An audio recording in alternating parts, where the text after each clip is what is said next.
প্ৰথমতে এটা browser open কৰি ল'ব।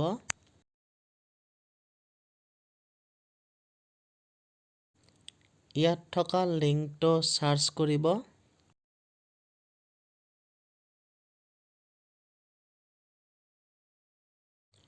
ওপৰত থকা লিংকটোত ক্লিক কৰিব।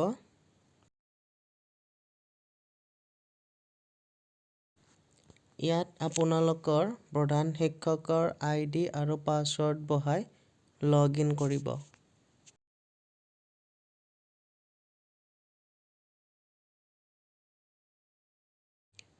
ক্ল'জ বুটামত ক্লিক কৰিব।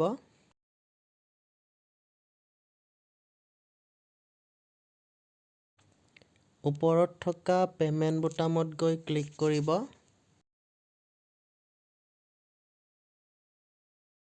মাউচৰ কাঁড়ডাল পে'মেণ্ট ফাইল অপশ্যনলৈকে লৈ আহিব।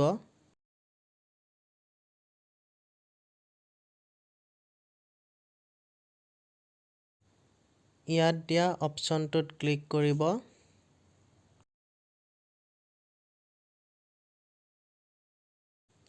প্ৰজেক্ট আইডিত আপোনালোকে টাইপ কৰিব F.01.22.02। নেৰেশ্যনত টাইপ কৰিব school wise awareness programme, school level first aid kit. Section নাম্বাৰত আপোনালোকৰ ট্ৰেনজেকশ্যনৰ চিৰিয়েল নাম্বাৰটো বহাব। ডেটটো বহাব। ইয়াৰ পিছত ৰিমাৰ্কত ওপৰত লিখা সেই লাইনটোৱে তলত লিখি দিব।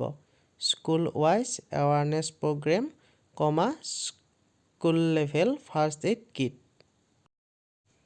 ইয়াৰ পিছত আপোনালোকে ছেভ ফাইলত গৈ ক্লিক কৰিব।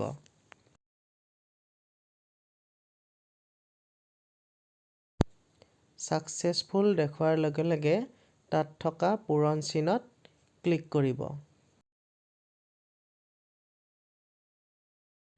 তলত থকা প্ৰচিড টু ছিলেক্টিং বেনিফিচিয়াৰী ভেণ্ডৰত গৈ ক্লিক কৰিব।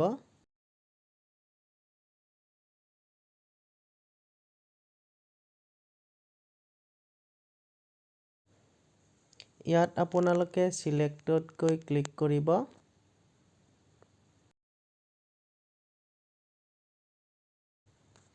ইয়াত আপোনালোকৰ তলফালে থকা অৰ্ডাৰ নাম্বাৰটোত ক্লিক কৰিব।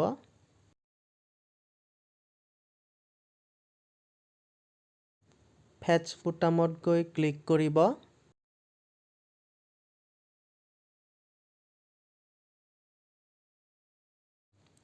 ফাইন ভেণ্ডৰত গৈ আপোনালোকে যিখন দোকানত ভেণ্ডৰ হিচাপে টকাটো পঠাব বিচাৰে সেই দোকানীজনৰ নাম নাইবা একাউণ্ট নাম্বাৰ বহাই চাৰ্চ কৰিব আৰু তেখেতৰ ভেণ্ডৰ আইডিত ছিলেক্ট কৰিব।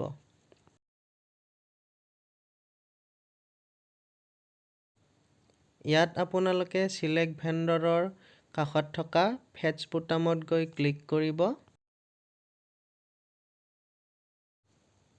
ইয়াত আপোনালোকে ছিলেক্ট কম্পনেণ্টত গৈ ক্লিক কৰিব।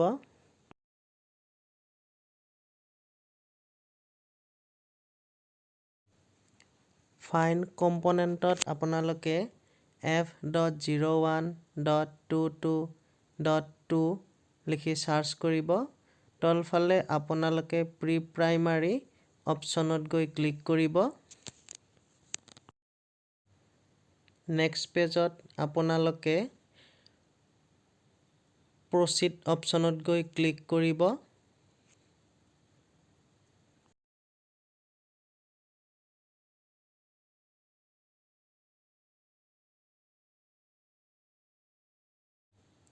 ইয়াত আপোনালোকে টোটেল এমাউণ্টৰ তলফালে থকা খালী ঠাইত আপোনালোকে দোকানখনত যিমান টকা দিব বিচাৰে সেই টকাৰ এমাউণ্টটো লিখিব। আৰু এড কম্পনেণ্ট অপশ্যনত গৈ ক্লিক কৰিব।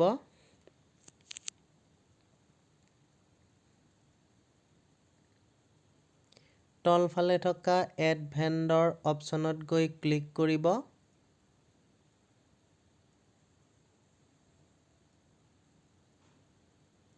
ওপৰ ফালে আপোনালোকে ৰেকৰ্ড এডেড বুলি দেখা পাব। তাত আপোনালোকে অ'কে বুটামত ক্লিক কৰিব। চিলেক্ট অপশ্যনত গৈ ক্লিক কৰিব।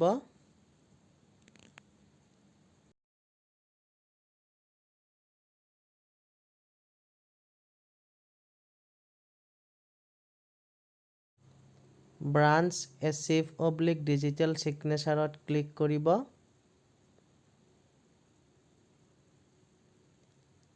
ইনিচিয়েট পে'মেণ্ট ফাইলত গৈ ক্লিক কৰিব।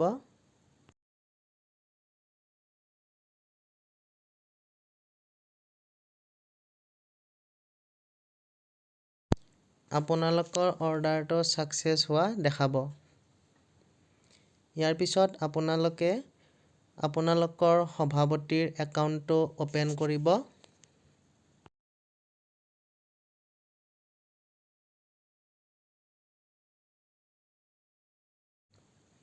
ওপৰ ফালে থকা এপ্ৰুভ অপশ্যনত গৈ ক্লিক কৰিব।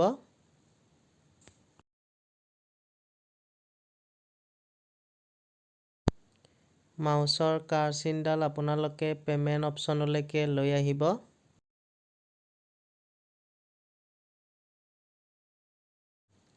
এপ্ৰুভ পে'মেণ্টত গৈ আপোনালোকে ক্লিক কৰিব।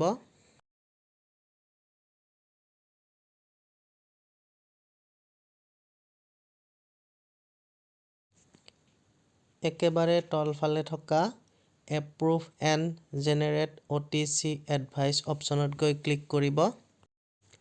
আপোনালোকৰ পে'মেণ্টটো ছাকচেছফুল হোৱা দেখাব। ইয়াৰ পিছত আপোনালোকে আকৌ এপ্ৰুভ অপশ্যনলৈকে যাব। কাঁড়চিনডাল পে'মেণ্ট অপশ্যনলৈকে লৈ আহিব।